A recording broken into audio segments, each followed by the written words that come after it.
Friend, electrical life में आप सभी का स्वागत है। फ्रेंड्स, हम पावर सिस्टम के कुछ इम्पॉर्टेंट एमसीक्यू को डिस्कस करेंगे जो कि जेबी गुप्ता बुक का है।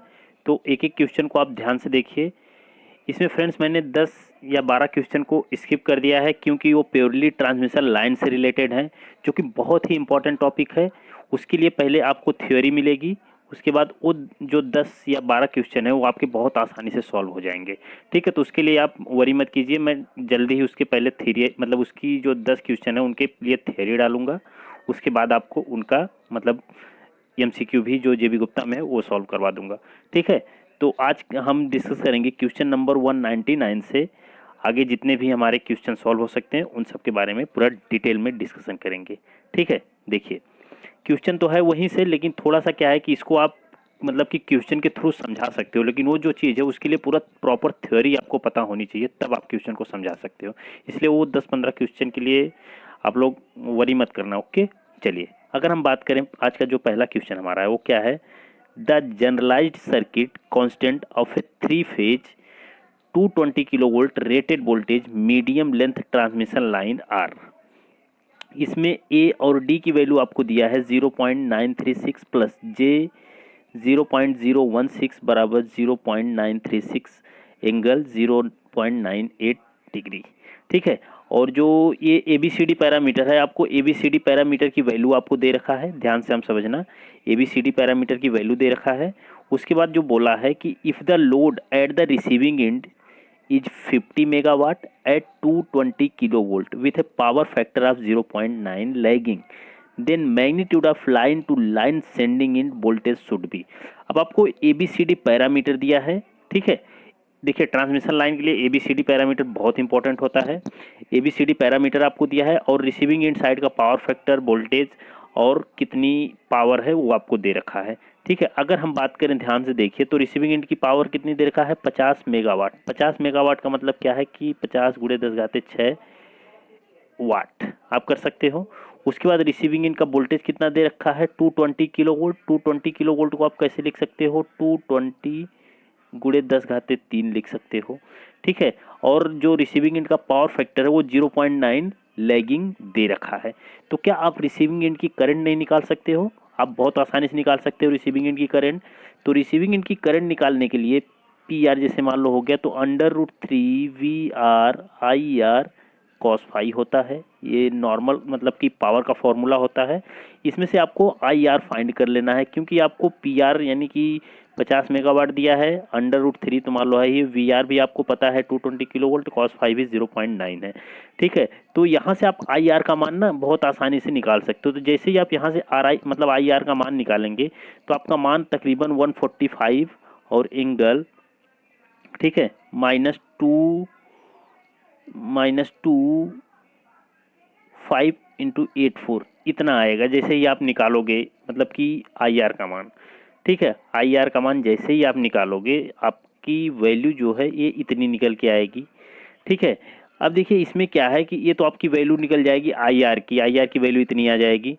तो यहाँ से जो ABCD पैरामीटर दिया है ना, ये आपका रिलेट करता है मीडियम ट्रांसमिशन लाइन में। ABCD पैरामीटर जो आपका होता है वो सेंडिंग एंड का वोल्टेज VS बराबर होता है AVR प्लस BIR, और करंट रहती है तो IS बराबर C into VR plus D into IR। ये होता है ABCD पैरामीटर निकालने के लिए। सबसे पहले ये इक्वेशन आपको याद होना चाहिए। इसी इक्वेशन से हम क्या निकालते हैं, ABCD पैरामीटर को निकाल लेते हैं। ठीक है, तो VS आपसे सेंडिंग एंड वोल्टेज पूछा है, तो बस यही वाला इक्वेशन आप रखो, इसी इक्वेशन में मान रख दो, आपका आंसर निकल के आ जाएगा। क्योंकि इसमें VR भी आपको पता है, IR भी आपको पता है। VR पता है, IR पता है, A पता है, हाँ A बराबर D दिया, A पता है, B पता है, हाँ B भी पता है आपको, क्योंकि B की वैल्यू यहाँ पे देखो 33.5 दिया है। ठीक है, तो बस इस इक्वेशन में आपको पुट कर देना है, आपका आंसर निकल के आ जाएगा। कोई भी बहुत बड़ी दिक्कत की बात नहीं है। ठीक है, देखना, तो VS बराबर आप रखोगे A into VR plus BI into R। तो ए का मान दिया है आपको 0.936 एंगल 0.98 ये दिया है ए का मान। VR आपको कितना दिया है, वी आर मैंने कहा था कि 220 मतलब दिया है किलो वोल्ट, लेकिन ये जो वी आर है रिसीविंग एंड का वोल्टेज, ये जो आपका 220 किलो वोल्ट दिया है ये लाइन वोल्टेज है, इसको क्या करना है आपको फेज वोल्टेज में कन्वर्ट कर देना है। तो इसको जैसे ही आप फेज वोल्टेज में कन्वर्ट करेंगे, ठीक है, तो 220 अपॉन अंडर रूट 3 इंटू 10⁻³ ये रख देंगे आप, ठीक है। उसके बाद आपके पास बचेगा प्लस बी का मान कितना दिया है, बी का मान 142 एंगल 76.4 दिया है, ये देखना ध्यान से, ठीक है, ये आपको दिया हुआ है। तो यहाँ पे 142 एंगल 76.4 हम रख देंगे, ठीक। गुड़े गुड़े आई आर का मान हमने अभी निकाला था 142 दशमलव, वो सॉरी 145 दशमलव कुछ आया था, बस यहाँ पे रख के मल्टीप्लाई कर देंगे। बस आपको अब कुछ नहीं करना है, सिर्फ मल्टीप्लाई कर देंगे तो वी एस का मान आपको निकल के मिल जाएगा। तो वी एस का मान जो आपका निकल के आएगा वो आएगा तकरीबन, जो ऑप्शन आपका करेक्ट होगा वो ऑप्शन होगा आंसर सी। कौन सा करेक्ट होगा, आंसर सी होगा। बस इतना ही करना है इसमें, ठीक। तो आपको तरीका पता चल गया कि इसको आप कैसे कैलकुलेट करेंगे, बस आपको इसमें ज़्यादा कुछ नहीं करना था, आप उस तरह से कैलकुलेट कर सकते हैं, ठीक है। तो क्वेश्चन थोड़ा सा मतलब क्या है कि थोड़ा न्यूमेरिकल टाइप है, मतलब कि क्वेश्चन थोड़ा बड़ा है, लेकिन जरूरी नहीं है। जेईई के एग्जाम में देखो ऐसे क्वेश्चन नहीं आते हैं, थोड़े बड़े हो हैं ये क्वेश्चन, ठीक है, क्योंकि गेट में पूछा गया क्वेश्चन है, तो जेईई में इतना बड़ा क्वेश्चन नहीं आता है। लेकिन आज के टाइम पे कुछ भरोसा नहीं है किस तरह का क्वेश्चन आ सकता है, तो आपको कंसेप्ट पता होना चाहिए कि आप किस तरीके से इसको सॉल्व कर सकते थे, ठीक है। चलिए अब हम देखते हैं अगला क्वेश्चन। अगला क्वेश्चन है the maximum efficiency in the transmission of bulk AC power will be achieved when the power factor of the load is। देखिए क्या कह रहा है, the maximum efficiency in the transmission of bulk AC power will be achieved when the power factor of the load is slightly less than unity, slightly less than unity leading, एक unity lagging है एक unity leading है, या फिर unity considerably less than unity. तो क्या होगा answer, तो देखिए क्या है कि the maximum efficiency in the transmission of bulk AC power. Bulk AC power का मतलब क्या है कि बहुत ज़्यादा एसी पावर आपको लेके जाना हो या फिर उतनी अचीव करनी हो, तो पावर फैक्टर आपका जब भी होना चाहिए वो क्या होना चाहिए, यूनिटी होना चाहिए, लेकिन लीडिंग नेचर का होना चाहिए। कैसा, लीडिंग नेचर का। देखो जब भी आपको मैक्सिमम पावर लेके जाना पड़ेगा तो आपको रेगुलेशन बहुत, मतलब कि किसी भी ट्रांसमिशन लाइन का वोल्टेज रेगुलेशन आपको कम रखना पड़ेगा, ठीक है। वोल्टेज रेगुलेशन का मतलब होता है कि सेंडिंग एंड वोल्टेज और रिसीविंग एंड वोल्टेज के बीच में कितना डिफरेंस है, ठीक है। अगर ये डिफरेंस आपका कम होता है तो आपका वोल्टेज रेगुलेशन बढ़िया होता है, वोल्टेज रेगुलेशन बढ़िया होता है तो ट्रांसमिशन लाइन की जो इफिशियंसी है वो इंक्रीज होती है, तो इंक्रीज होगी। एक कंडीशन अगर हम पढ़े होंगे इसके मतलब प्रीवियस क्वेश्चनों में हमने देखा होगा कि उसमें हमने ये देखा था कि रेगुलेशन अगर आपका निगेटिव होता है तो आपका जो नेचर होता है वो कैपेसिटिव नेचर होता है, that's mean leading power factor का होगा। लीडिंग पावर फैक्टर जब भी होता है तो रेगुलेशन आपका जीरो हो सकता है। तो रेगुलेशन अगर वोल्टेज रेगुलेशन आपका जीरो होने का मतलब क्या है कि जो सेंडिंग एंड का वोल्टेज है वो रिसीविंग एंड के बराबर है, तो फिर आपकी कंडीशन क्या होगी कि मैक्सिमम पावर आप ट्रांसफ़र कर सकते हो या फिर अचीव कर सकते हो, ठीक है। तो क्या है ऑप्शन की slightly less than unity leading, slightly less than unity, लेकिन कैसा नेचर होना चाहिए, लीडिंग नेचर होना चाहिए, ठीक है। तो ये करेक्ट आंसर जो होगा बी होगा। चलिए अब हम देखते हैं अगला क्वेश्चन। अगला क्वेश्चन कह रहा है कि the characteristic impedance of a transmission line with a series impedance Z ohm per unit length and shunt admittance Y mho per unit length is given as. तो जो ट्रांसमिशन लाइन के लिए आप कहते हो कि कैरेक्टरिस्टिक इम्पीडेंस होता क्या है या फिर कितना होता है, तो ये बहुत इंपॉर्टेंट है, आपको कैरेक्टरिस्टिक इम्पीडेंस याद होना चाहिए कि ट्रांसमिशन लाइन के लिए कितना होता है। तो ट्रांसमिशन लाइन के लिए कैरेक्टरिस्टिक इम्पीडेंस जो आपका होता है वह आपका होगा under root z upon y. Under root z upon y आपका क्या होता है, कैरेक्टरिस्टिक इम्पीडेंस होता है, ठीक है। ये जेड जो है ये इम्पीडेंस है और ये क्या है, ये आपका एडमिटेंस है। तो अंडर रूट में अगर आपका इम्पीडेंस और एडमिटेंस डिवाइड कर दिया जाए तो आपको क्या मिल जाता है, आपको मिल जाता है कैरेक्टरिस्टिक इम्पीडेंस। क्या मिलेगा, कैरेक्टरिस्टिक इम्पीडेंस आपको मिल जाएगा, ओके। चलिए तो अब देखते हैं हम अगला क्वेश्चन। अगला क्वेश्चन है if the open circuit and short circuit input impedance of a lossless line are respectively Z1 and Z2 its characteristic impedance will be. अब देखिए एक लॉसलेस ट्रांसमिशन लाइन है, एक लॉसलेस ट्रांसमिशन लाइन है, ठीक है। तो लॉसलेस ट्रांसमिशन लाइन के लिए आपका मान लीजिए ओपन सर्किट इम्पीडेंस Z1 है और शॉर्ट सर्किट इम्पीडेंस Z2 है, तो फिर उनका कैरेक्टरिस्टिक इम्पीडेंस कितना होगा? कैरेक्टरिस्टिक इम्पीडेंस आपसे यही पूछा है। तो देखिए जब भी हम ऐसे क्वेश्चन को मतलब कि करते हैं तो कैरेक्टरिस्टिक इम्पीडेंस हमारा जो होता है वह तो हमारा होता है Z अपान वाई। क्या होता है? Z upon y. अब देखिए Z अपान वाई, ये Z मान लीजिए ये आपका क्या है? इम्पीडेंस है। वाई आपका क्या है? एडमिटेंस है। ध्यान से समझना कि Z आपका इम्पीडेंस है तो ये कि इम्पीडेंस मान लीजिए कि ये ओपन सर्किट इम्पीडेंस आपका Z1 हो गया, और ये एडमिटेंस जो है इसको आप 1/Z लिख सकते हो, जो कि शॉर्ट सर्किट इम्पीडेंस से आप शो कर सकते हो। ठीक है, देखो ये तरीका नहीं है लेकिन आपको ये आसानी से याद रहेगा कि इतना होता है किसी भी ट्रांसमिशन लाइन के लिए। अगर ओपन सर्किट इम्पीडेंस और शॉर्ट सर्किट इम्पीडेंस दिया होगा तो बहुत आसानी से आप बता सकते हो कि यही होता है। ठीक है, तो Z है ये 1/Z, अगर इसको कर देंगे मान लीजिए Z2 कर देंगे तो ये ऊपर जाएगा तो Z1 एंड Z2 हो जाएगा, Z1 एंड Z2 हो जाएगा। तो एक चीज़ और समझो कि ये जो होता है कैरेक्टरिस्टिक इम्पीडेंस ये अंडर रूट में होता है। किस में होता है? अंडर रूट में। ये जो होता है Z अपान वाई ये क्या होता है? अंडर रूट में होता है। तो अंडर रूट ही आपका क्या होगा? Z1 and Z2। यानी अंडर रूट में अगर हम Z1 और Z2 का मल्टीप्लाई कर देंगे तो हमें कैरेक्टरिस्टिक इम्पीडेंस मिल जाएगा। तो यहाँ से आपका एक कंसेप्ट ये निकल के आता है कि जो कैरेक्टरिस्टिक इम्पीडेंस होता है यानी ZC, ये हमेशा शॉर्ट सर्किट इम्पीडेंस Z1 और ओपन सर्किट इम्पीडेंस का अंडर रूट में मल्टीप्लाई कर देते हैं तो हमें क्या मिल जाता है? कैरेक्टरिस्टिक इम्पीडेंस मिल जाता है। तो ये क्वेश्चन आपके दिमाग में हमेशा मतलब छप जाएगा या याद रहेगा आपको कि कैरेक्टरिस्टिक इम्पीडेंस आपसे जब भी पूछे तो आपको पता है कि वो क्या होता है? Z upon y. Z upon y मान लीजिए Z जो है ये क्या है? ये ओपन सर्किट है और ये एडमिटेंस। एडमिटेंस का मतलब क्या होता है? एडमिटेंस आपको कब मिलेगा? एडमिटेंस प्रॉपर्टी है करंट के फ्लो करवाने का, इम्पीडेंस प्रॉपर्टी है करंट के अपोज करने का। तो एडमिटेंस जो है करंट को फ्लो तब करवाएगा जब शॉर्ट सर्किट होगा। ध्यान से समझना कि Z क्या है? ये मान लीजिए ओपन होगा तब जाके आपको इम्पीडेंस मिलेगा, लेकिन जब शॉर्ट होगा तो आपको एडमिटेंस मिलता है, फिर इम्पीडेंस नहीं मिलता। तो इस एडमिटेंस को आप इम्पीडेंस में कन्वर्ट कर सकते हो क्योंकि आपको पता है कि y बराबर 1/Z होता है। ये आपको पता होना चाहिए कि रेसिप्रोकल होता है इम्पीडेंस और एडमिटेंस, एक दूसरे के रेसिप्रोकल होते हैं। तो जो ये ओमेगा मतलब ये सॉरी जो गामा लिखा है, जो इससे भी आप डिनोट कर रहे हो, इसको लैम्डा बोल रहे हो, तो लैम्डा से अगर इसको डिनोट कर रहे हो तो लैम्डा बराबर 1/Z होगा। तो यहाँ पे जैसे ही यहाँ पे 1/Z रखेंगे तो ये ऊपर जाएगा तो under root Z1 into Z2 बन जाएगा।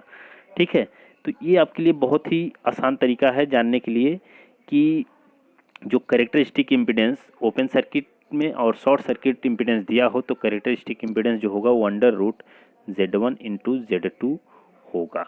ठीक है, चलिए अब हम देखते हैं अगला क्वेश्चन। अब अगला क्वेश्चन आपका है कि ये transmission line section shown an input impedance of 36 ohm and 64 ohm respectively when short circuit and open circuit, what is the characteristic impedance of transmission line.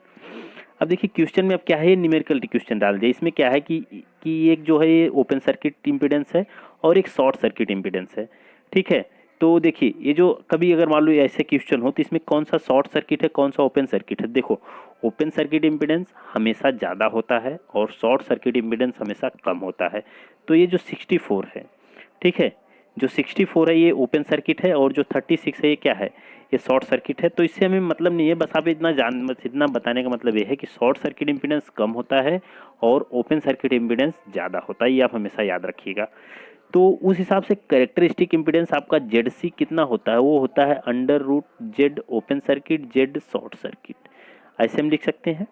ठीक है, Z ओपन सर्किट आपको under root 36 दिया है और open ये short circuit और open circuit आपको 64 दिया है। बस दोनों का मल्टीप्लाई करेंगे तो मल्टीप्लाई करते ही आपको आंसर मिल जाएगा। मल्टीप्लाई करना आपका लगभग निकल के आएगा अंडर रूट जो भी होगा, अंडर रूट मल्टीप्लाई एक बार कर लेना 64 का और 36 का। ठीक है, तो आपका जो भी निकल के आएगा, नहीं तो ऐसे कर सकते हैं कि ये अंडर रूट में है तो ये 8 मतलब 8 है तो 8 इसको बाहर कर लेंगे, 64 है और ये 36 है तो 8 बाहर हो जाएगा, गुणे 6 बाहर हो जाएगा तो बराबर हो जाएगा 8 से 48। कितना हो जाएगा? 48 आपका हो जाएगा। 48 ओम आपका ये आंसर करेक्ट होगा। क्लियर इतनी चीज। चलो अब हम देखते हैं अगला क्वेश्चन। अगला है the open circuit and short circuit impedance of a line are 100 ohm each, what is the characteristic impedance of the line. तो क्या ये कठिन है? बस आपसे यही पूछ रहा है कि कितना होगा। आपको ओपन सर्किट दिया है और शॉर्ट सर्किट दिया है, तो बस जेड ओ सी, वो सॉरी जेड सी यानी characteristic impedance under root Z open circuit Z short circuit multiply करेंगे। दोनों के दोनों आपको 100 दिया है, मल्टीप्लाई करिए दोनों के दोनों 100 और ये बाहर निकल के आएगा तो ये हो जाएगा 10। ठीक ठीक, तो इसके लिए आपका जो आंसर होगा ऑप्शन नंबर बी करेक्ट हो जाएगा, 100 आ जाएगा। चलिए अब हम देखते हैं अगला क्वेश्चन। अगला क्वेश्चन है ये lossless transmission line of characteristic impedance 300 ohm and length lambda by 2 is sorted at one end and is terminated in its characteristic impedance at the other.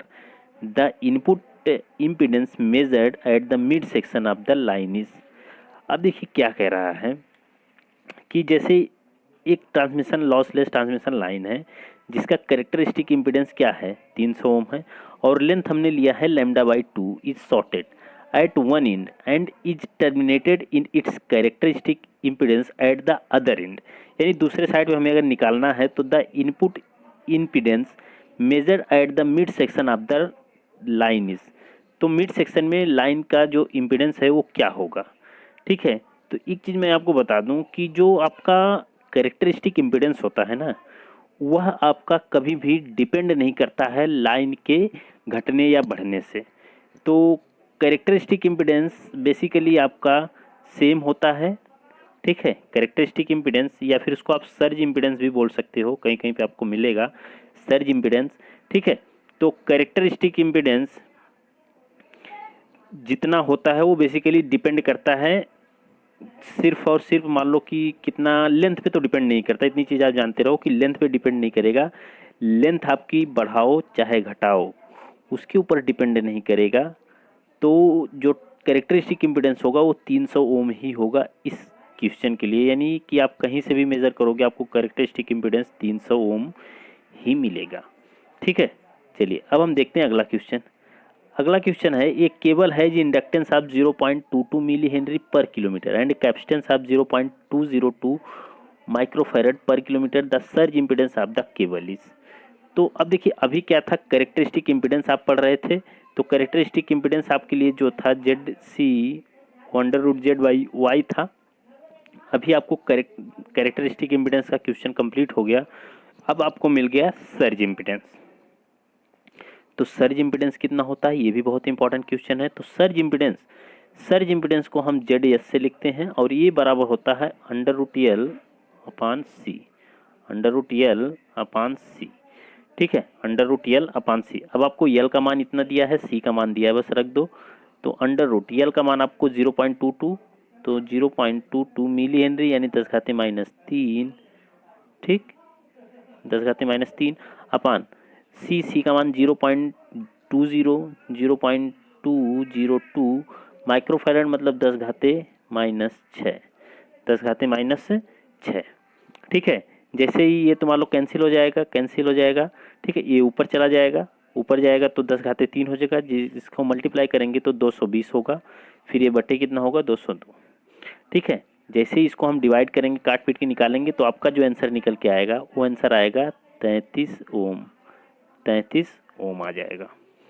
ठीक है, देखो वैसे भी अगर मैं बात करूं तो ये 0.22 और 0.202 लगभग सेम है, तो ये वैसे भी कैंसिल हो जाएगा, एक आ जाएगा इनका। तो ये मिली हेनरी यानी 10⁻³ है अपान 10⁻6 है, क्योंकि ये ठीक है ये एल के लिए ये सी के लिए, तो ये करेंगे तो 1 अपान 10⁻³ होगा जो कि ऊपर जाके 1000 होगा और ये अंडर रूट में होगा। जब अंडर रूट में ये चीज़ होगी तो बाहर निकलेगी तो आपका 33 ओम के आसपास कुछ ऐसा ही होगा। तो इसलिए इस क्वेश्चन का करेक्ट आंसर जो होगा वो ऑप्शन नंबर बी होगा, ऑप्शन नंबर बी होगा। ठीक, चलिए अब हम देखते हैं अगला क्वेश्चन। अगला क्वेश्चन है ये 50 ohm distortionless transmission line has a capacitance of 10⁻⁻10 farad per meter, what is inductance per meter. अब देखिए दिया है कि 50 ohm distortionless transmission line है, तो 50 ohm distortionless transmission line का इम्पीडेंस आपको दिया है जो कि क्या है, सर्ज इम्पीडेंस है ZS, और ZS बराबर होता है √TL/C। बहुत इंपॉर्टेंट फॉर्मूला है, इसे आपको याद रखना है। तो ZC आपको दिया है 50 √L/C। C का मान दिया है 10⁻10। ठीक है, इतना ही तो दिया है 10⁻10। अब आपको कुछ नहीं करना है, क्या करो, दोनों साइड स्क्वायर कर दो, क्योंकि अंडर रूट में तो इसे हटाना पड़ेगा आपको। दोनों साइड हम स्क्वायर करेंगे तो ये 50 का स्क्वायर कितना होता है, 2500 हो जाएगा अपान L/10⁻10। अब 10⁻10 जाके इधर मल्टीप्लाई होगा तो आप कर लेना। ठीक है, तो आप जब देखोगे तो यल का मान आपका निकल के आएगा 2500 गुणे 10⁻10। ठीक है, ये 2 जीरो कटेगा तो 25 गुणे 10⁻8। तो ये 10⁻6 अगर हम लिखेंगे तो माइक्रो बन जाएगा आपका, क्या बन जाएगा, माइक्रो।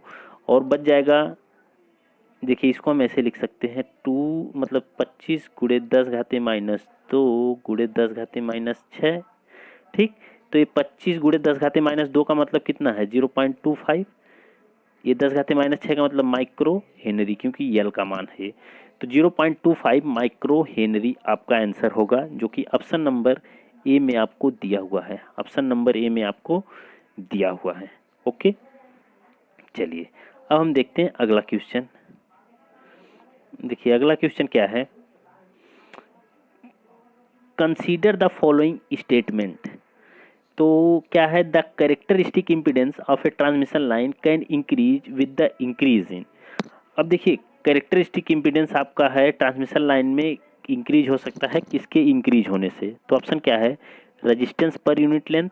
अगर पर यूनिट लेंथ का हम रेजिस्टेंस इंक्रीज करते हैं तो क्या हमारा कैरेक्टरिस्टिक इम्पीडेंस चेंज होगा, या फिर कंडक्टेंस पर यूनिट लेंथ। अगर हम कंडक्टेंस को पर यूनिट लेंथ में चेंज करते हैं तो क्या हमारा चेंज होगा, या फिर capacitance per unit length change करने से हमारा चेंज होगा, या इंडक्टेंस पर यूनिट लेंथ चेंज करने से हमारा चेंज होगा। ठीक है, तो क्या क्या which of the statement are correct, कौन सा स्टेटमेंट आपका करेक्ट है, आपसे यही बोला गया है। तो इसमें देखिए, तो अब जैसे आपको पता होना चाहिए कैरेक्टरिस्टिक इम्पीडेंस का जो एग्जैक्ट फॉर्मूला होता है वो होता क्या है। तो कैरेक्टरिस्टिक इम्पीडेंस के लिए जो हम लोग एग्जैक्ट फॉर्मूला लिखते हैं ना, वो होता है हमारा R+J⍵L/G+J⍵C। अब देखिए जो सर्ज इम्पीडेंस होता है ZS वो हो जाता है √L/C। तो कैसे होता है, ये जो कैरेक्टरिस्टिक इम्पीडेंस में जब लॉसलेस कर देते हैं, लॉसलेस करने का मतलब कि R का मान हमें क्या करना पड़ेगा, 0, और ये G भी हमारा क्या हो जाता है, 0। इसलिए J⍵ से J⍵ कैंसिल हो जाता है तो √L/C हमारा बचता है। तो लॉसलेस ट्रांसमिशन मतलब कि कैरेक्टरिस्टिक इम्पीडेंस को ही हम क्या कहते हैं, सर्ज इम्पीडेंस, और उस सर्ज इम्पीडेंस बराबर √L/C होता है। लेकिन कैरेक्टरिस्टिक इम्पीडेंस का जो एग्जैक्ट फॉर्मूला होता है, बेसिक फॉर्मूला, वो आपका ये होता है। और ये फॉर्मूला आपको याद होना चाहिए कि एग्जाम में आपको इस तरह का क्वेश्चन बन सकता है। ठीक है, तो इस हिसाब से आप देखो तो आपको क्या क्या चेंज करने से आपका ट्रांसमिशन लाइन चेंज हो सकती है। तो रेजिस्टेंस को चेंज आप करेंगे तो रेजिस्टेंस पर यूनिट लेंथ अगर आप चेंज करते हो तो कैरेक्टरिस्टिक इम्पीडेंस पर आपका इफेक्ट पड़ेगा। कंडक्टेंस पर यूनिट लेंथ अगर आप चेंज करते हो तो क्या आपका इफेक्ट पड़ेगा। ठीक है,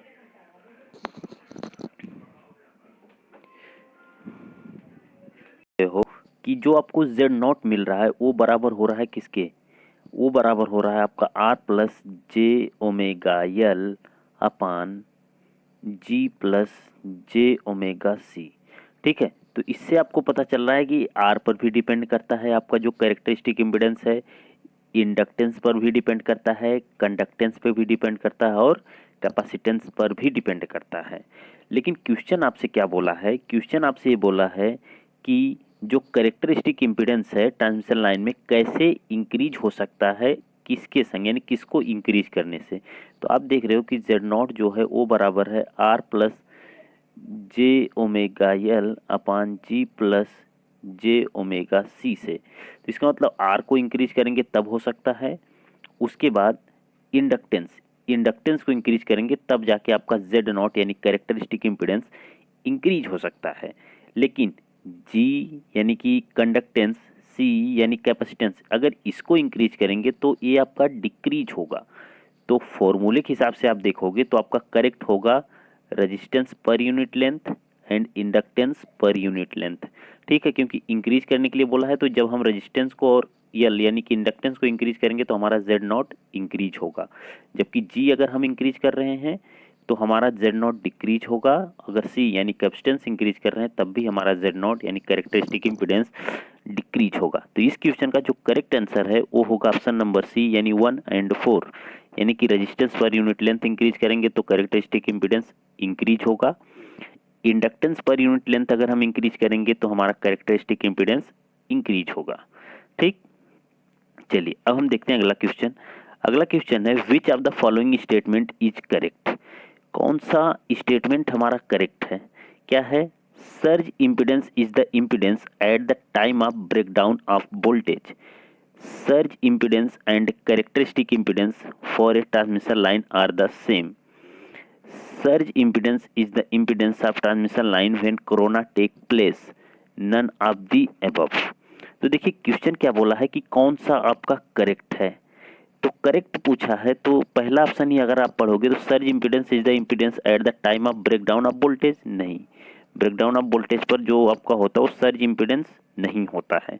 ठीक है, बी ऑप्शन जो आपका है, ठीक है बी, तो बी है surge impedance and characteristic impedance for a transmission line are same. तो मैंने आपको अभी पहले भी बताया कि जो ट्रांसमिशन लाइन है उसमें सर्ज इम्पीडेंस और कैरेक्टरिस्टिक इम्पीडेंस दोनों के दोनों क्या होते हैं? सेम होते हैं, दोनों के दोनों सेम होते हैं। ठीक है, तो ये आपका करेक्ट होगा।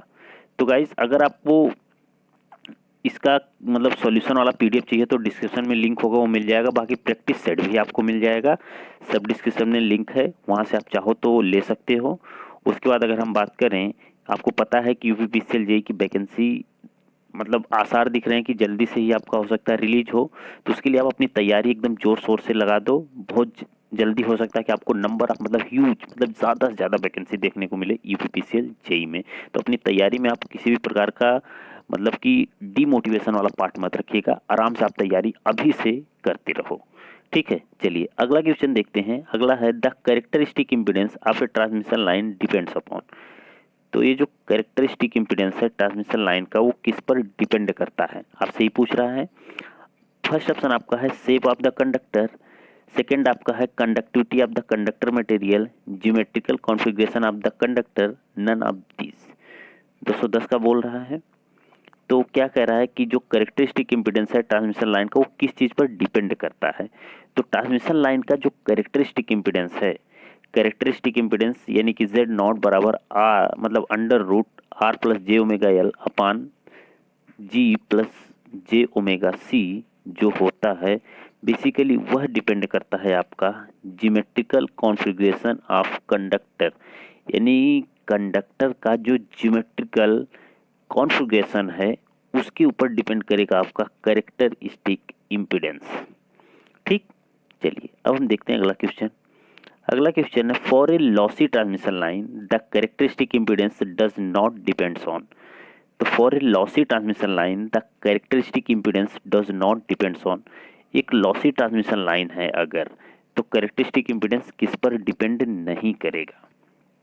ठीक है, तो एक लॉसी ट्रांसमिशन लाइन के लिए हम जो कैरेक्टरिस्टिक इम्पीडेंस लिखते हैं वो हमारा होता है जेड नॉट बराबर आर प्लस जे omega L upon G plus जे ओमेगा सी, यही होता है। तो इससे हमें पता चलता है कि जो ये जेड नॉट है वो डिपेंड किस पे कर रहा है, आर पे कर रहा है, एल पे कर रहा है, जी पे कर रहा है और सी पे कर रहा है, इन सब पे डिपेंड कर रहा है, but not length of the transmission line. तो ऑप्शन आप देखिए कि the operating frequency of the line, तो हाँ ओमेगा है, तो ओमेगा मतलब क्या होता है 2πf, तो जेड मतलब कि कैरेक्टरिस्टिक इम्पीडेंस फ्रीक्वेंसी पर निर्भर करेगा।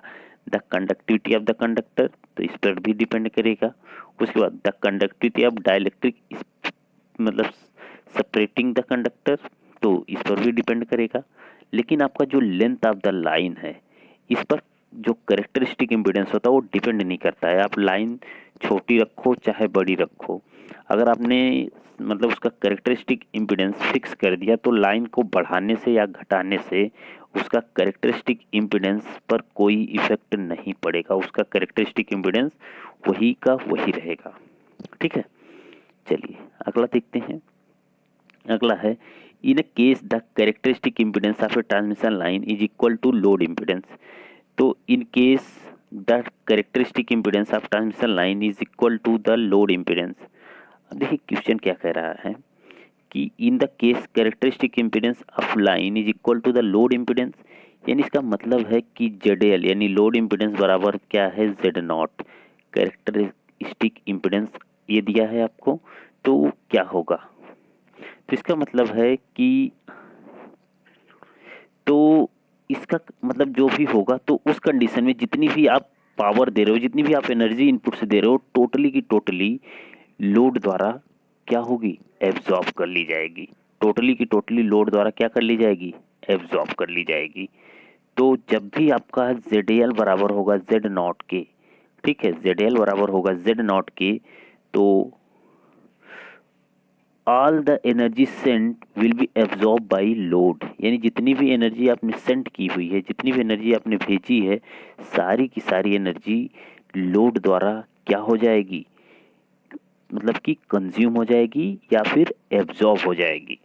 ठीक है, या फिर हम कह सकते हैं कि यहाँ पे कोई भी रिफ्लेक्शन नहीं होगा, मतलब लोड से कोई भी रिफ्लेक्शन नहीं होगा। अदरवाइज जब आपका Z0 बड़ा होता है ZL से तो फिर कोई ना कोई कंडीशन बनेगी, Z0 छोटा होगा ZL से तब भी कोई ना कोई कंडीशन बनेगी। लेकिन जब Z0 बराबर हो जाएगा ZL के, अभी देखना आगे क्वेश्चन मिलेगा आपको, Z0 बराबर हो जाएगा ZL के, तो उस कंडीशन में आपको क्या मिलता है कि जितनी भी पावर, जितनी भी एनर्जी आप इनपुट से सेंड करोगे सब की सब एब्जॉर्ब हो जाएगी लोड से। ठीक, चलिए अगला देखते हैं क्वेश्चन। अगला है in a transmission line having negligible resistance the surge impedances. अब देखिए आपके पास कह रहा है कि एक ट्रांसमिशन लाइन है और रेजिस्टेंस को आपने क्या मान लिया है, नेग्लिजिबल, तो जो सर्ज इम्पीडेंस है वो कितना होगा, यानी Z0, तो Z0 जो होगा वो क्या होता है L/C हो जाएगा। ये हमने आपको कई बार बताया कि जब भी नेग्लिजिबल रेजिस्टेंस माना जाए, नेग्लिजिबल रेजिस्टेंस का मतलब क्या होता है कि वैसे हमारा फॉर्मूला होता है R+J⍵L अपॉन C +J⍵C। तो R जब हमारा मतलब कि क्या हो जाए, अगर R हमारा नेग्लिजिबल 0 हो जाए तो G भी हमारा कोई मायने नहीं रखता, उस कंडीशन में हमारे पास J⍵L अपॉन J⍵C होगा और J⍵ कैंसिल हो जाएगा, तो √L/C आपके पास बचेगा। तो आप इस चीज़ को भी याद रखिएगा कि लॉसलेस ट्रांसमिशन लाइन के लिए, क्योंकि यहाँ पे क्या बोला है कि हैविंग नो, मतलब कि जो रेजिस्टेंस वो क्या है, नेग्लिजिबल है, या फिर आपसे बोल सकता है कि लॉसलेस ट्रांसमिशन लाइन है। तो उस कंडीशन में आपका जो सर्ज इम्पीडेंस या फिर कैरेक्टरिस्टिक इम्पीडेंस होगा वो क्या होगा, तो वो होगा √L/C होगा। चलिए हम अगला क्वेश्चन देखते हैं। अगला क्वेश्चन क्या कह रहा है, the characteristic impedance of an overhead line is usually in the range of. तो देखिए ओवरहेड लाइन के लिए कैरेक्टरिस्टिक इम्पीडेंस कभी कभी पूछता है, कभी कभी ट्रांसफार्मर के लिए पूछता है, कभी कभी केबल के लिए पूछता है, तो सबके लिए लगभग आपका ये पूछता है क्वेश्चन, लगभग आपका ये पूछता है, तो आप इसको याद रखिएगा कि कितना होता है। ठीक है, तो देखिए अगर हम बात करें ओवरहेड लाइन के लिए, तो ओवरहेड लाइन के लिए जो हमारा सर्ज इम्पीडेंस होता है वो 400 से 600 ओम के बीच में होता है, लेकिन यहाँ पे ऑप्शन नंबर सी करेक्ट होगा आपका, क्योंकि यहाँ पे 400 से 500 में दिया है, लेकिन जो होता है करेक्ट वो होता है 400 से 600 ओम के बीच में। ठीक, अगर हम बात करें ट्रांसफार्मर की, तो ट्रांसफार्मर का जो सर्ज इम्पीडेंस होता है वो कितना होता है, 1000 से लेकर 2000, ये आपको याद रखना ओम में होता है। ठीक है, एक ट्रांसफार्मर के लिए जो सर्ज इम्पीडेंस होता है वो कितना होता है, 1000 से लेके 2000 ओम तक। और एक ओवरहेड, देखो ओवरहेड बोल रहा, ओवरहेड लाइन के लिए 400 से 600 ओम होता है।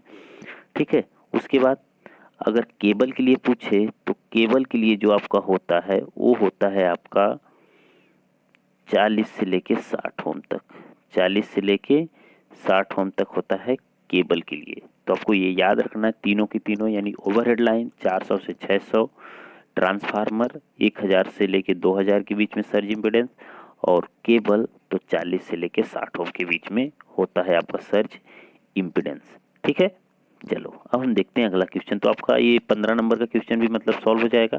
चलिए आगे देखते हैं। The surge impedance of a 400 kilo volt 100 kilometre transmission line is 300 ohm for a 200 kilometre length the line surge impedance will B.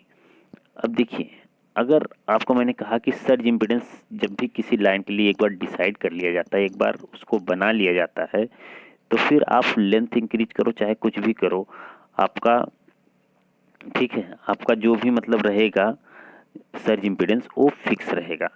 तो सर्ज इम्पीडेंस फिक्स होना आपका ये तो तय है कि ट्रांसमिशन लाइन की लेंथ आप बढ़ाओ चाहे घटाओ, आपका जो भी मतलब लेंथ रहेगी उसके बढ़ाने घटाने से सर्ज इम्पीडेंस पर कोई इफेक्ट नहीं पड़ेगा। तो इसके लिए आपका, अगर ये लाइन है 100 किलोमीटर की लाइन है और उसका सर्ज इम्पीडेंस 300 ओम है, तो लाइन अगर 200 किलोमीटर कर दिए तब भी सर्ज इम्पीडेंस कितना हो जाएगा, 300 ओम ही रहेगा। तो 216 नंबर क्वेश्चन जो है उसका ऑप्शन नंबर ए करेक्ट होगा। चलिए अगला हम देखते हैं। अगला है surge impedance value for cable are. Surge impedance की जो वैल्यू होती है वो केबल के लिए कितनी होती है, higher than those of overhead line, lower than those of overhead line, of the same order as the overhead line. अब देखिए, जो सर्ज इम्पीडेंस होता है केबल के लिए, मैंने अभी बताया कि ये 40 से लेके 60 ओम के बीच में होता है, ठीक है, 40 से लेके 60 ओम के बीच में। और जो ओवरहेड लाइन है, ओवरहेड लाइन इसके लिए कितना होता है, 400 से लेके 600, 400 से लेके 600, तो लगभग ये कितना है आपका 10 गुना ज़्यादा है, ठीक है, 10 गुना ज़्यादा है। तो ओवरहेड वाला क्या है, 10 गुना ज़्यादा है, ये 10 गुना कम है केबल वाला, तो क्या होगा, lower than those of the overhead line, lower than those of overhead line. तो जो सर्ज इम्पीडेंस आपका केबल का होता है वो कम होता है ओवरहेड लाइन से, ठीक है। चलिए अगला क्वेश्चन देखते हैं। अगला क्वेश्चन है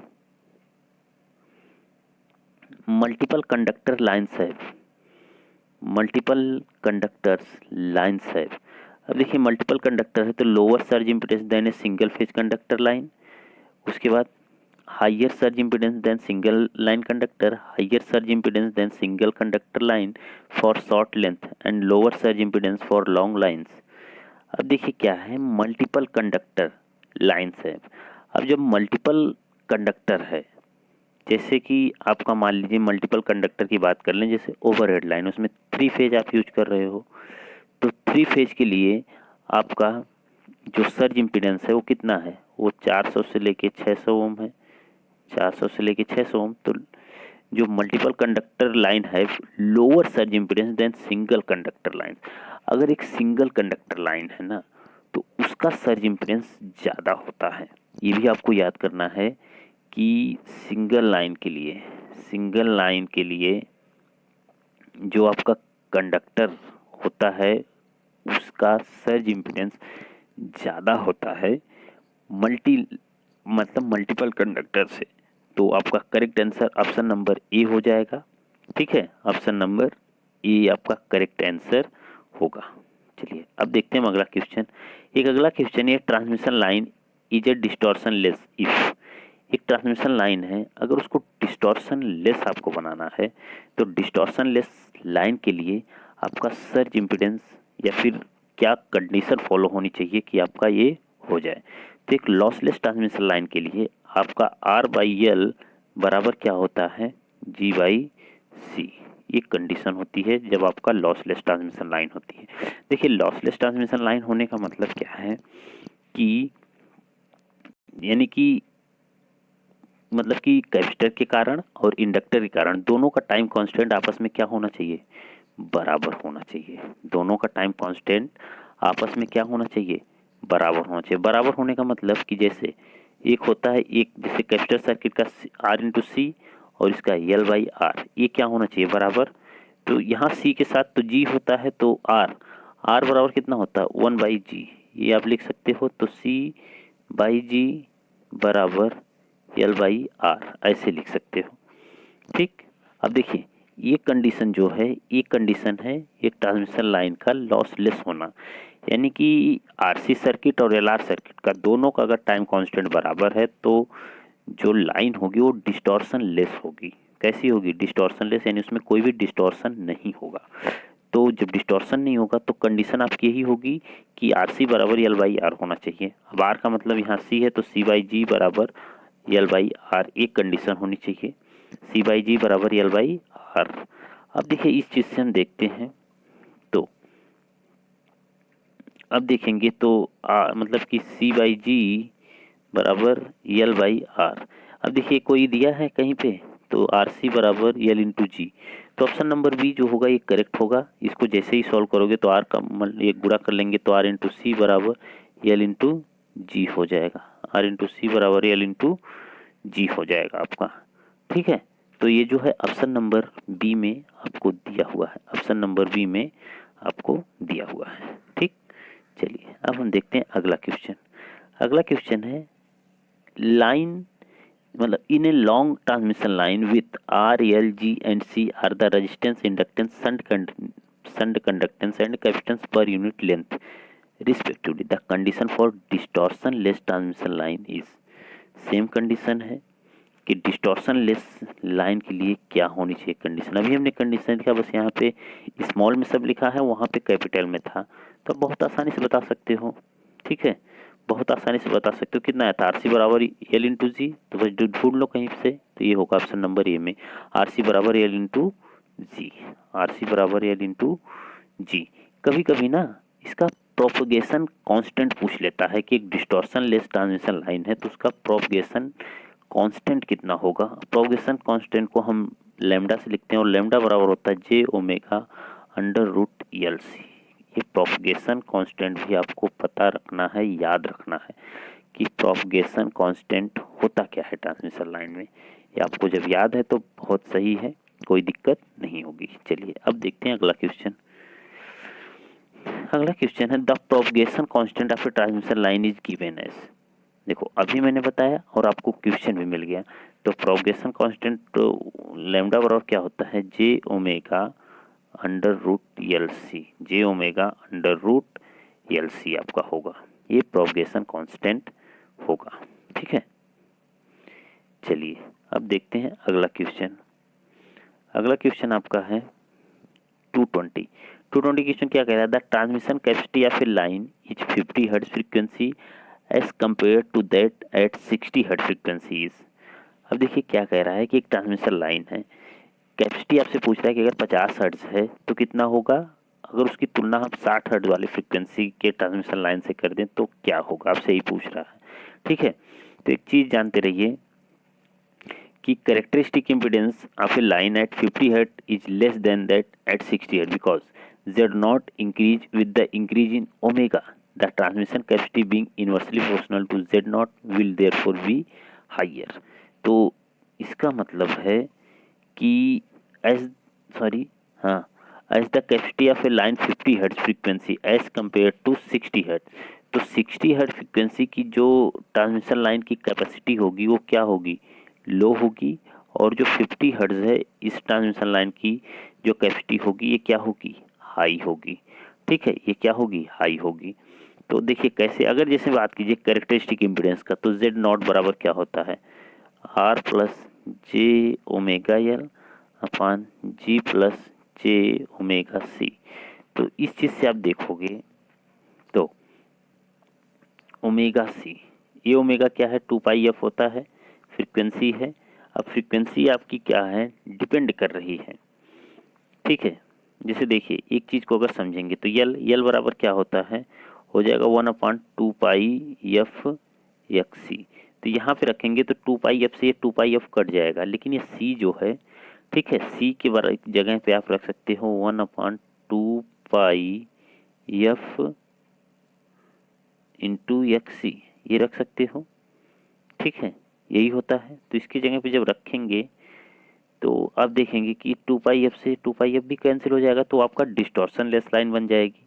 लेकिन जब भी कैपेसिटी की बात की जाए, कैपेसिटी की बात की जाएगी तो जो जेड नॉट होगा, अगर फ्रीक्वेंसी हाई है, फ्रीक्वेंसी हाई है तो ये हाई होगा।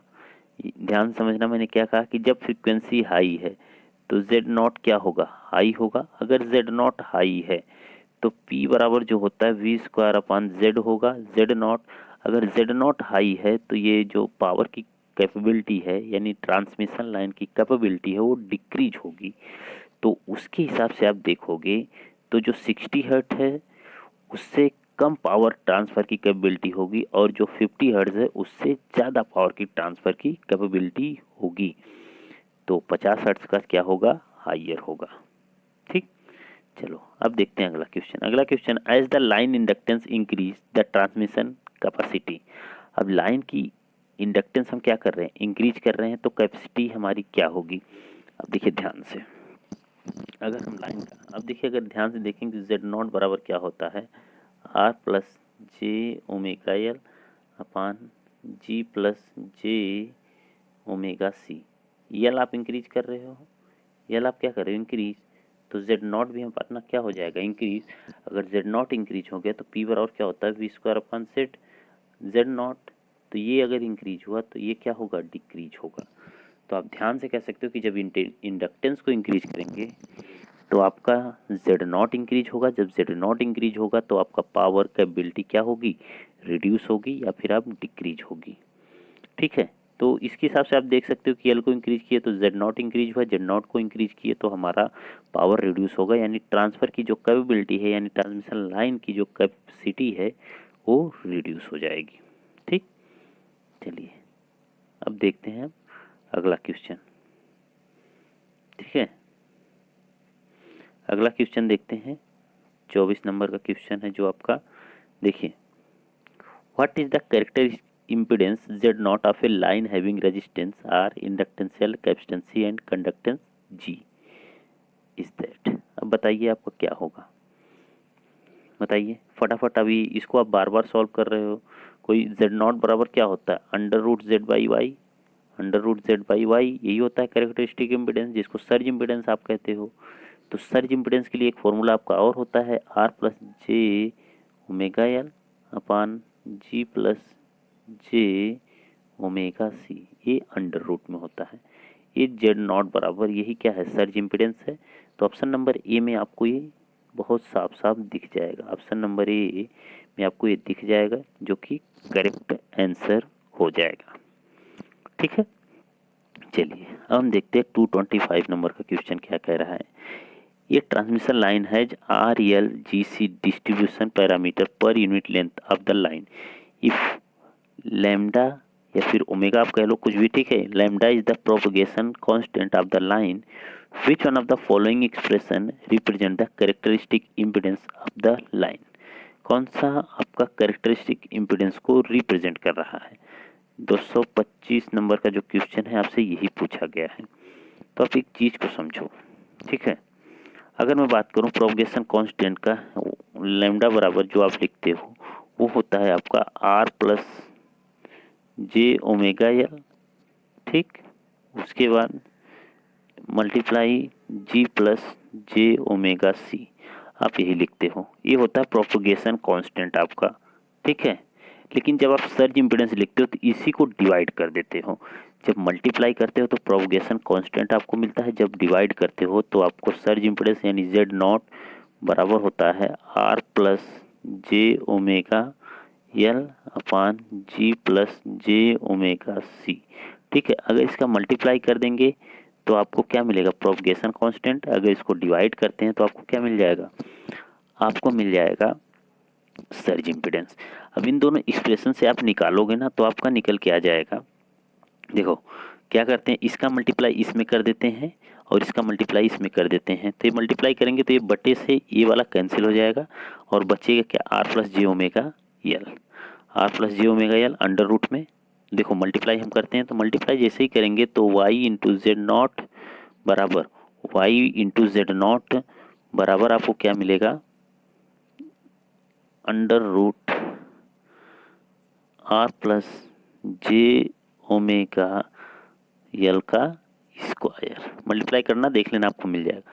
तो वाई इंटू जेड नॉट बराबर हो जाएगा आर प्लस जे ओमेगा एल, तो जेड नॉट बराबर क्या हो जाएगा, R plus J omega L upon Y not, ठीक है। या फिर आप इसको मतलब ऐसे लिख सकते हो। तो जेड नॉट बराबर क्या हो जाएगा, आर प्लस जे omega L upon propagation constant. अब एक चीज़ यहाँ से आपकी क्लियर होगी कि जो प्रोपगेशन कांस्टेंट होता है वह सर्ज इम्पीडेंस का रेसिप्रोकल होता है, यानी उल्टा होता है सर्ज इम्पीडेंस से।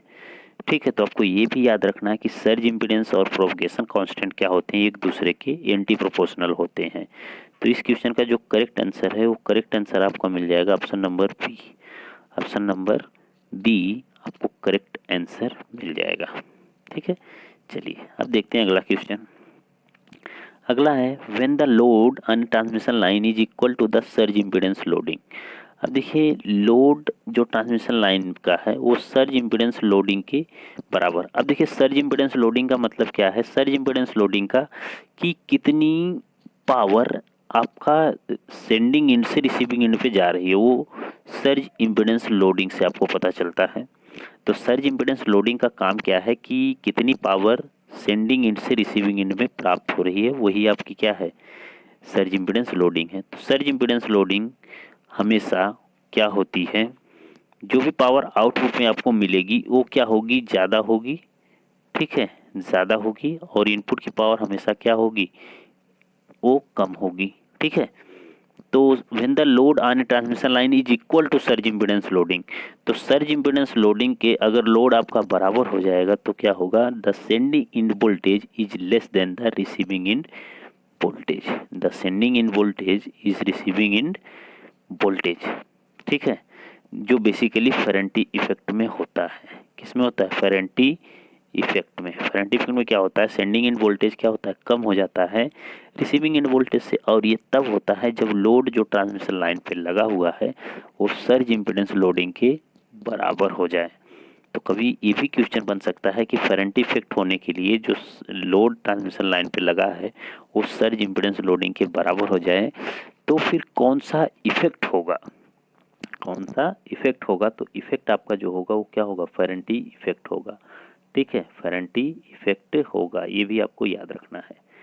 ठीक, चलिए अगला क्वेश्चन देखते हैं। अगला है the receiving end voltage of a transmission line will be greater than the sending end voltage if the load is. अब देखिए क्या कह रहा है, the receiving end voltage of a transmission line will be greater than the sending end voltage of the line is. अब receiving end voltage यानी V S, sorry हाँ V S छोटा है आपका वी आर से। ठीक है, वी एस छोटा है वी आर से, तो फिर कब होगा, greater than S I L यानी surge impedance loading, less than surge impedance loading, equal to surge impedance loading. ठीक है, तो ये क्या हो सकता है कंडीशन। अब देखो इसके हिसाब से आपका जो 27 नंबर का क्वेश्चन का आंसर दिया है वो क्या होना चाहिए, ओ सी होना चाहिए। क्या होना चाहिए, सी। लेकिन आप देखेंगे तो 27 नंबर में जो आंसर आपको दिया है वो दिया है बी, यानी less than surge impedance loading. तो रिसीविंग इन, अभी देखिए इसके पहले का क्वेश्चन जो है when the load on a transmission line is equal to surge impedance loading, load है जो ट्रांसमिशन लाइन में वो किसके बराबर, सर्ज इम्पीडेंस लोडिंग का। और यही क्वेश्चन 27 नंबर में पढ़िए, the surge impedance in the transmission line will be greater the sending end voltage if the load is equal to surge impedance loading. Question दोनों एक ही है लेकिन आंसर दोनों में अलग अलग दिया है। आप देख सकते हो कि 26 में सी दिया है और 27 में भी। 26 का सी जो कह रहा है, क्या कह रहा है, the receiving end voltage is equal to sending end voltage. तो ये क्या होगा कि जब आपका सर्ज इम्पीडेंस लोडिंग अगर बराबर होगा किसके, मतलब कि ट्रांसमिशन लाइन पे जो लोड लगा हुआ है वो सर्ज इम्पीडेंस लोडिंग के बराबर हो जाए, तो फिर आपका करेक्ट आंसर क्या होगा, the receiving end voltage is equal to sending end voltage. ये करेक्ट होगा। सॉरी मैंने शायद उस मतलब बी बता दिया था, लेकिन ये सही होगा आपका। ठीक है, तो the receiving end voltage is equal to sending end voltage होगा, लेकिन the receiving end voltage of a transmission line will be greater than the sending end voltage. तो इसका मतलब जो लेस होगा, जो लोड होगा ट्रांसमिशन लाइन पे वो क्या होगा, लेस होगा। ठीक है, चलिए अगला क्वेश्चन। अगला क्वेश्चन है the surge impedance loading of a single circuit 220 kilo volt line is around. Surge impedance loading एक सिंगल सर्किट जो 220 किलो वोल्ट लाइन की है तो कितना होना चाहिए, 120 मेगावाट, 90 मेगावाट, 220 मेगावाट, 400 मेगावाट, कितना होना चाहिए, आपसे यही बोल रहा है। 28 नंबर का जो क्वेश्चन है। अब देखिए सर्ज इम्पीडेंस लोडिंग आपसे पूछता है, तो सर्ज इम्पीडेंस लोडिंग जो होता है वो होता है V L square upon Z. V L square upon Z होता है। अब देखिए जो सर्ज इम्पीडेंस है single phase circuit 220 kilovolt line is around. अब देखिए सर्ज इम्पीडेंस लोडिंग है तो VL का मान 220 दिया है, 220 मल्टीप्लाई बाई 220 होगा, ये तो हम इसको कर देंगे, ठीक, अपान। अब Z का मान कितना लिखेंगे, ये सिंगल फेज सर्किट है तो ओवरहेड लाइन होगी, क्योंकि सर्ज इम्पीडेंस लोडिंग हम ओवरहेड लाइन के लिए ही पढ़ते हैं, तो ओवरहेड लाइन होगी तो इसका मान जो होगा वो 400 रख देंगे, ठीक है। 400 से 600 ओम होता है तो हम मिनिमम लेके चलते हैं 400, ठीक है। 2 जीरो से कैंसिल होगा, ठीक है। ये फिर हो जाएगा 11, फिर 2 से कटेगा, फिर हो जाएगा 11, 11 गिरेंगे 121, 121 मेगावाट, क्योंकि किलोवोल्ट था तो किलोवोल्ट स्क्वायर होके मेगा बन जाएगा, आप आराम से कर सकते हो। तो 121 मेगावाट, अब कहीं पे 121 मेगावाट दिया है नहीं तो ऑप्शन नंबर ए करेक्ट होगा, ऑप्शन नंबर ए करेक्ट हो जाएगा, ठीक। चलिए अगला देखते हैं। अगला क्वेश्चन क्या कह रहा है, अच्छा 229 पहले देखिए, हाँ 229 नंबर का जो क्वेश्चन है ये क्या कह रहा है, what is the surge impedance loading of a lossless 400 kilovolt 3 phase 50 hertz overhead line of average of surge impedance of 400 Om.